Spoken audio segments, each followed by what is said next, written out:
माननीय श्रीमान गोविंद सिंह डोटासरा जी से हमारा निवेदन, कृपया आज के समारोह में अपने उद्गार प्रकट करने का कष्ट करें। माननीय प्रदेश कांग्रेस अध्यक्ष।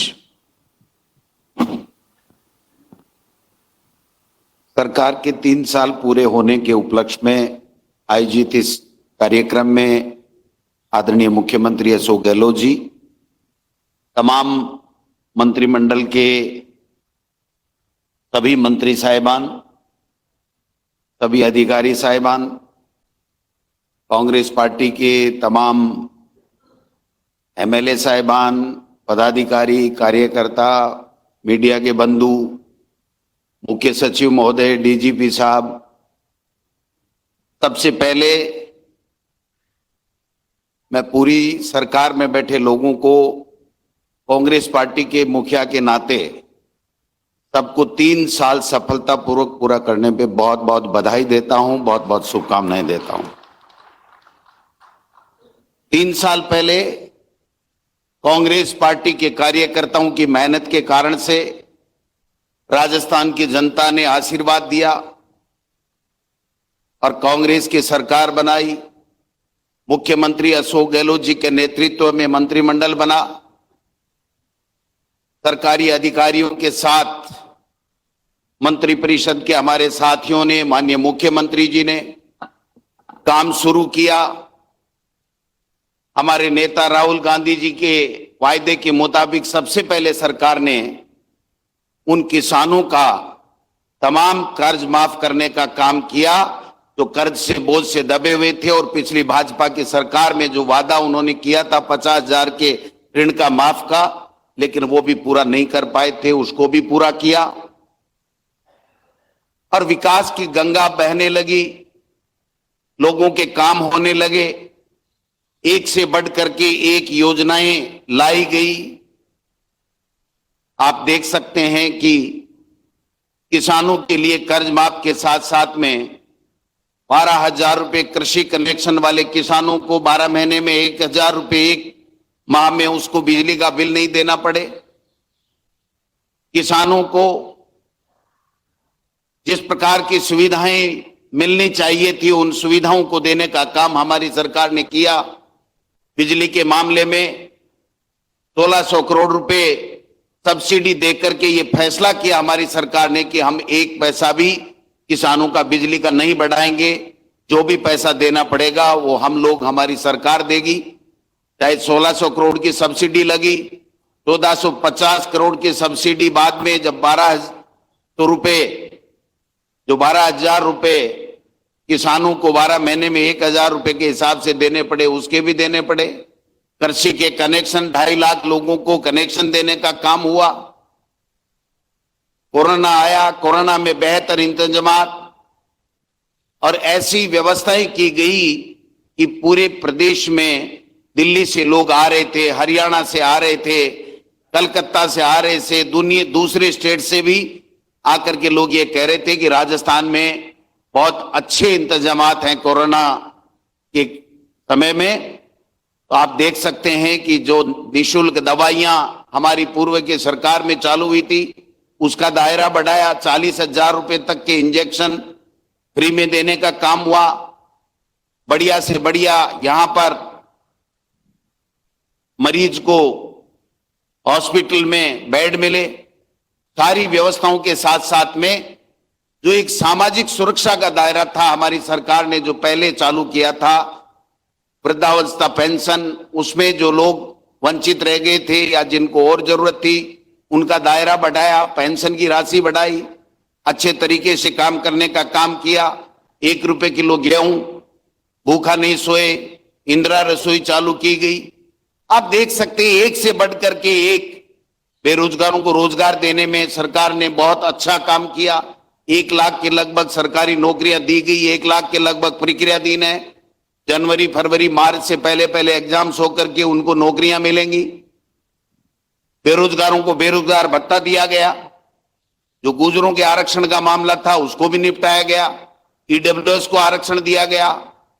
एक से बढ़ करके एक फैसले किए गए, गुड गवर्नेंस दी गई। कांग्रेस के कार्यकर्ताओं की सुनवाई हुई, लोगों के काम हुए। बिजली में देख लीजिए, पानी में देख लीजिए, चिकित्सा में देख लीजिए, शिक्षा में देख लीजिए, सब में इतने काम हुए कि लोगों ने कहा वास्तव में हमारी सरकार हमारी चिंता कर रही है। पहली बार राजस्थान में इंग्लिश मीडियम की स्कूलों की शुरुआत हुई महात्मा गांधी जी के नाम से। आज 5,000 की आबादी में तमाम उन गांवों में, राजस्व गांव में इंग्लिश मीडियम की स्कूल खुलेंगी, वहां पर फ्री में पढ़ाई होगी, इंफ्रास्ट्रक्चर में कोई कमी नहीं रही। आप देख सकते हैं कि एक से बढ़कर के एग्रीकल्चर में हमारे कटारिया साहब ने बहुत शानदार तरीके से बताया कैसे किसान को लाभ देने का काम हुआ। एक से बढ़कर के एक योजनाएं लाने के कारण से आप देख सकते हैं जो उपचुनाव आए, चाहे पंचायत राज के चुनाव, नगर निकाय के चुनाव, उपचुनाव, सब में जनता ने आशीर्वाद दिया। गुड गवर्नेंस चीज क्या है? गुड गवर्नेंस यही तो है कि अच्छे तरीके से सबको साथ लेकर के और हम लोग जनता के काम करें। जिस जनता ने सर आंखों पे बैठा करके हमको यहां सत्ता सौंपी है, उनको लोग काम करें। निश्चित रूप से मुख्यमंत्री जी के नेतृत्व में मुझे भी 3 साल तक सरकार में काम करने का मौका मिला। मेरा सौभाग्य है कि हमसे जितना बल पड़ा किया, लेकिन ये सरकार हमारी पहली सरकार है जो कार्यकर्ताओं का भी मान सम्मान रखती है और अधिकारियों से भी समन्वय बैठा करके काम करती है। तीसरा बजट, अब की बार का बजट कितना शानदार बजट था। बोलती बंद हो गई उन भारतीय जनता पार्टी और विपक्ष के लोगों की। और बजट ही नहीं, मैं ये कहना चाहता हूं खुले मंच के माध्यम से कि उस बजट को इम्प्लीमेंटेशन भी हुआ। ये पहली बार हुआ जब दिसंबर से पहले 90% से ज्यादा यहां पर खर्चा हुआ है। बहुत अच्छी बात, कहने के लिए भारतीय जनता पार्टी के लिए कुछ भी नहीं है। आप देखिए जो जन घोषणा पत्र था हमारा था 70% 3 साल के अंदर अंदर हमने पूरा किया। 1687 हमारे बजट घोषणाएं हैं, उन बजट घोषणाओं का 87% कंप्लीट हो गई हैं या चल रही हैं, काम शुरू हो गया है। ये पहली बार राजस्थान में हो रहा है। मैं समझता हूं कि पहले भी सरकारें रही हैं, चाहे हमारी रही चाहे बीजेपी की रही, लेकिन इस बार जो सरकार काम कर रही है सबके कल्याण के लिए काम कर रही है। बेरोजगारों की भी चिंता कर रही है, किसान की चिंता कर रही है, गरीब की चिंता कर रही है, सोशल सिक्योरिटी के क्षेत्र में काम कर रही है। तो ये सारे जब काम हो रहे हैं तो इसी को गुड गवर्नेंस कहते हैं। अभी कह रहे थे, आप देखिए सरकार के विश्वास की बात होती है। अभी जब कह रहे थे धारीवाल साहब, तो हम सुन रहे थे कि हाउसिंग बोर्ड में किस प्रकार से आप एमएलए के क्वार्टर भी बना रहे हैं, जो जनप्रतिनिधि आज होता है, आईएएस के क्वार्टर भी बना रहे हैं और सब लोग चांस से ले रहे हैं कि हाँ हमें हाउसिंग बोर्ड पे पूरा विश्वास है, कितना पैसा उन्होंने कलेक्शन किया, लोगों के विकास के लिए खर्च होगा। तो ये गुड गवर्नेंस की बात होती है।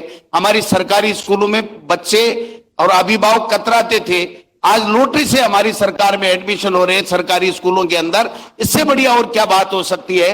तो मैं अधिकारियों को भी धन्यवाद देना चाहता हूं, मेरे कांग्रेस पार्टी के कार्यकर्ताओं से आह्वान करना चाहता हूं, मेरे विधायकों से भी आह्वान करना चाहता हूं कि हम सब मिलकर के जो सरकार ने 3 साल में अच्छा काम किया उसको गांव गांव ढाणी ढाणी तक पहुंचाने की जरूरत है।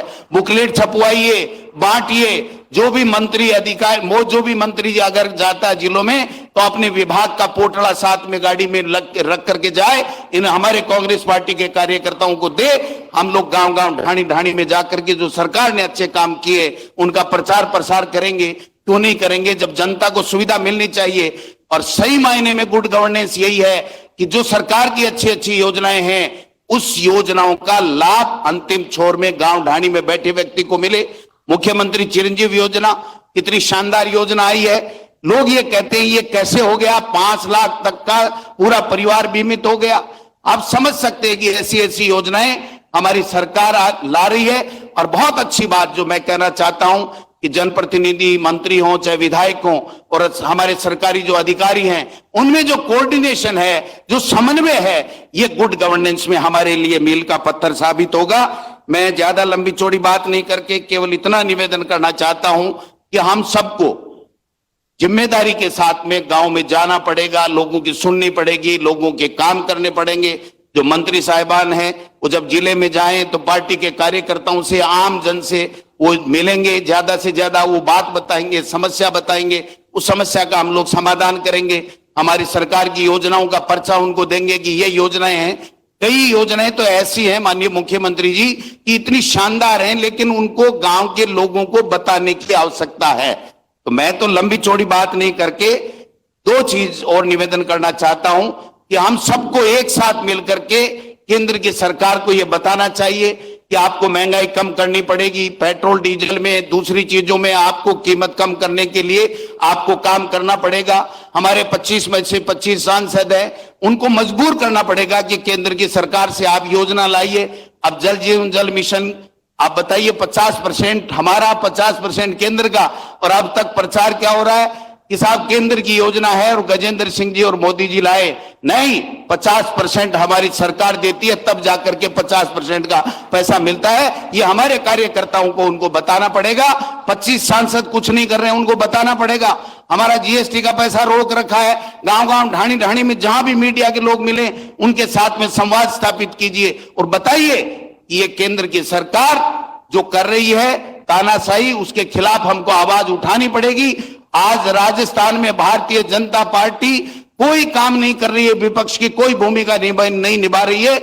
हमको केंद्र की सरकार की गलत नीतियों के विरोध में भी अपने आवाज उठानी पड़ेगी, जनता का साथ देना पड़ेगा और हमारी सरकार के अच्छे कामों को भी आम लोगों तक, जनता तक बताना पड़ेगा। माननीय मुख्यमंत्री जी, आपको तो 3 ही काम करने, चौथे काम करने की जरूरत नहीं है। हम अपने आप कर लेंगे, सब लोग कर लेंगे, कार्यकर्ता कर लेंगे। एक तो ये अधिकारी हैं, इनके तो पीठ थपथपा दीजिए, और एक कांग्रेस के कार्यकर्ता नेता है, इनके सर के ऊपर हाथ रख दीजिए।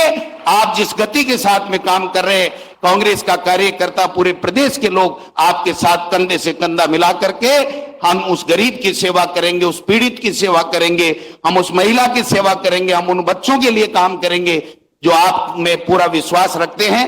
मैं पुनः धन्यवाद देते हुए, समय काफी हो गया, बोलने के लिए बहुत है सर, आपने इतने काम किया। अभी कह रहे थे मेरे को कितने उद्घाटन करने पड़ेंगे, मैंने कहा पहले घोषणाएं क्यों की थी इतने काम।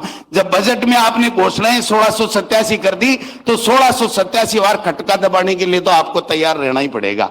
आपने बहुत अच्छा कार्यक्रम किया, मैं पुनः धन्यवाद देना चाहता हूं। मैं तो इसी संकल्प के साथ में आज हम 2 साल तक काम करेंगे।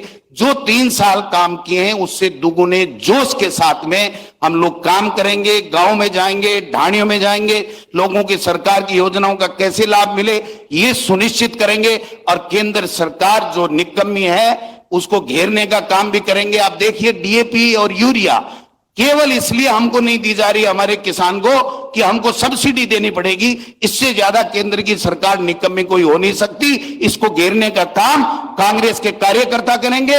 आप मंत्री परिषद के साथियों के साथ में और अधिकारियों के साथ समन्वय बैठा करके राजस्थान के विकास की गति को आगे बनाए रखें। धन्यवाद। जय हिंद, जय भारत।